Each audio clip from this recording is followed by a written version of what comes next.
Family card supervisor আবেদন কিভাবে করবেন, কোন জায়গায় কী লিখবেন সেটি দেখাবো।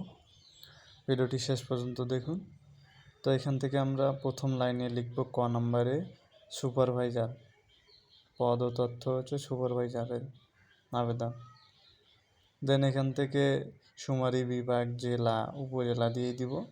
দেন ইয়ে নং তালিকাটা আপনারা বুঝেন না, এই জায়গায় ইয়ে তালিকা হলো হচ্ছে আপনার এলাকার কোড। আপনি যে এলাকায় থাকেন পুরো ইউনিয়নের কোড একটা থাকে, ওই কোডটা। দেন আবেদনকারীর এইখানে বাংলায় নাম লিখবেন।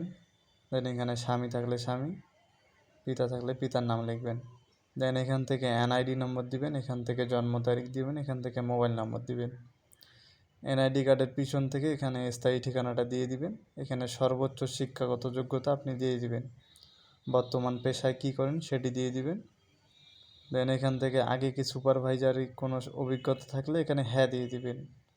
হ্যাঁ দেওয়ার পর এখানে নিচের তথ্যগুলো পূরণ করতে হবে, কোথায় কোন বছরে আপনি করছিলেন। আর যদি সাইট থেকে না দিয়ে দেন এটা পূরণ করতে হবে না, না দিলে এটা কোনো কাজ নেই। তো আপনারা এটা এখান থেকে যাদের হ্যাঁ আছে হ্যাঁ দিবেন। দেন প্রযুক্তিগত যোগ্যতা এখান থেকে দক্ষ দিয়ে দিবেন।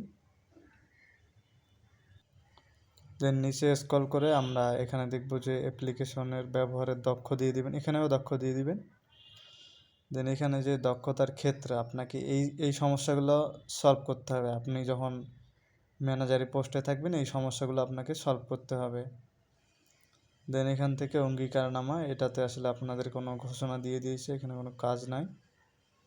দেন এখান থেকে স্বাক্ষর দিবেন, তারিখ দিয়ে দিবেন, আর কোনো কাজ নাই। নিচের যেটা আছে এটা কমিটির পক্ষ থেকে দিয়ে দিবে। আপনাদের যাদের কাছে এই ফর্মটি লাগবে সুপারভাইজার এবং যারা নর্মালি আবেদন করবেন, যাদের কাছে ফর্ম নাই, আমার কমেন্ট বক্সে ফর্মের লিঙ্ক আছে, লিঙ্ক থেকে ফর্ম 2টি ডাউনলোড করে নিতে পারেন। ভিডিওটি দেখার জন্য অনেক অনেক ধন্যবাদ।